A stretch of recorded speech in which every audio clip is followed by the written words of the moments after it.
Hey everyone, how we doing today, guys? Make sure you guys like and subscribe. This is Holy Mike at EPG Studios. We got an interesting topic to talk about today. So if you guys have been going on TikTok and other social media platforms, this guy named Dan Schneider, I believe, he's been going around.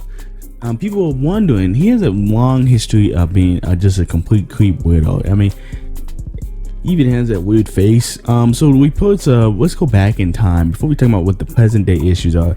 The reports were that he would be able to get an audition to him, and for an audition you'd have to come to a pool party at his house, which is very strange. And then the house will be at his house, and then it just was very strange. And these parents will allow their kids, girls and boys, to go over this guy's house in a pool party. This is very strange. Like me personally, I don't know. I would never allow my kid unless I'm able to stay there the whole entire time. They're just in auditioning, the door right next to me, and I can hear them. And it's not at the guy's house. So let's say it's at the business, I would be fine with that. But going to the guy's house and allowing to have a pool party, I know for like the kids, like, oh, that's super cool, I'm going to the dance site, the big Nickelodeon producer. But I still wouldn't care, because I know he's going to use that to his advantage, and it's not really that hard to figure out. And I don't know where these parents come from. These parents are have to have the brains of have to be complete brain dead for them to allow the kids to do that. I don't know why. So anyway, according to the past, is that he had a big fetish with feet. Like with Ariana Grande, he always had her touching her feet, always had her licking her feet. Even them and 𝗟𝗶𝗸𝗲 had so much stuff to do with feet, which is very weird. It's all because of him. He had some weird foot fetish with the kids, and he always wanted the kids to do something with their feet. Very strange. And he was always close, and I heard that he groped a few of them. So anyway, in 2018, Nickelodeon cut ties with him. Being said is they paid him. This guy did did everything from Jake and Josh. He did iCarly. He did the Cat and Sam and Cat show. He did pretty much all these different shows, and he did pretty much all the well-known shows in Nickelodeon. So what Nickelodeon did, which was strange, they're a kid company, so they don't want to blast out that one of the producers was just weird pedo-looking dude. They went ahead and just made a deal. And that deal was to pay him $70 million for him just to quietly leave, and they won't press charges, they won't sue him or any of that. So he took the $70 million and quietly left. Now, if you were to think about this, is that if this was a black guy, and I know you guys can argue in the comments and say whatever, but if this was a black male that was accused of assaulting a whole bunch of white females that were kids, there would be no way a movie company would pay that black guy $70 million for him just to walk away quietly. It's all because this guy is white and also is a well-known movie production person.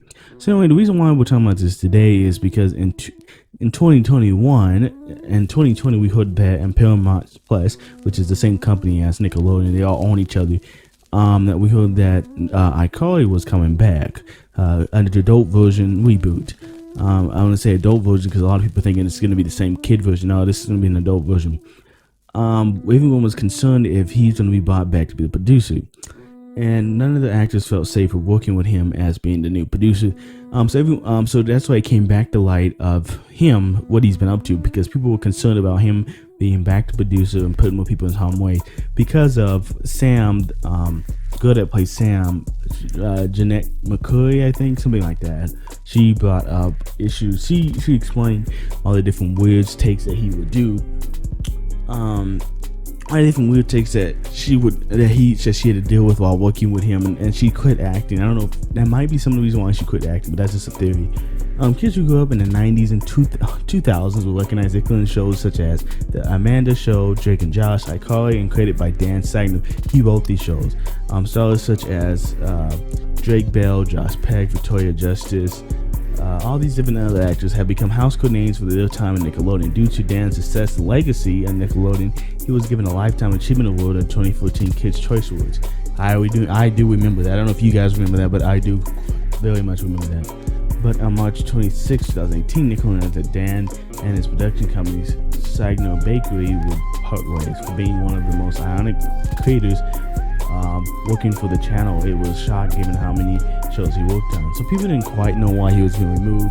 Following the many conversations together, the next directions, the future opportunities, Nickelodeon and our longtime creative partner, Dan Schneider, Bakery, have agreed to not extend their current deal. Dan's last show, Nickelodeon, would be Henley Danger, which ended on March 21, 2020. Announcement would also confirm the cancellation of The Game Shakers, another show created by Dan. After these 3 seasons, one of the surface seems like, oh, okay, so that explains why a lot of these shows did end. Ever since his departure, social media users started calling him out for grooming and young actors. So this is when all this stuff came out on social media. And 2, people concerned that he's going to come back in Paramount Plus to do iCarly. The show might be a little bit different because they don't have him in the back. Dan is an abusive nature filled with staff and other concern about brought up that many would think is innocent in the first glance. Photos of young female stars he worked with, he posted on Twitter. As for the Me Too movement was riding high, many people on Twitter come to attack Dan and call out for his alleged abusing his female actresses and calling him a creep for exactly. So yeah, his interest for feet, which like I said again, he had this very weird feet fetish, which is very disturbing. So if you guys quite know, this is a shorter video, but if you guys, let me know in the comments what you guys think and what changes you think will come to the show because he's no longer in charge.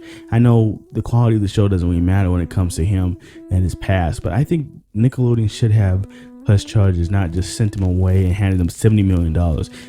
What kind of crime is that? You commit crimes for young girls and then you just get paid $70 million to go away quietly and build a mansion. Like, nah, that's not how things should go. But anyway, make sure you guys like, subscribe, guys. This is 𝗟𝗶𝗸𝗲 at EPG Studios signing out. Have a good one, my dudes.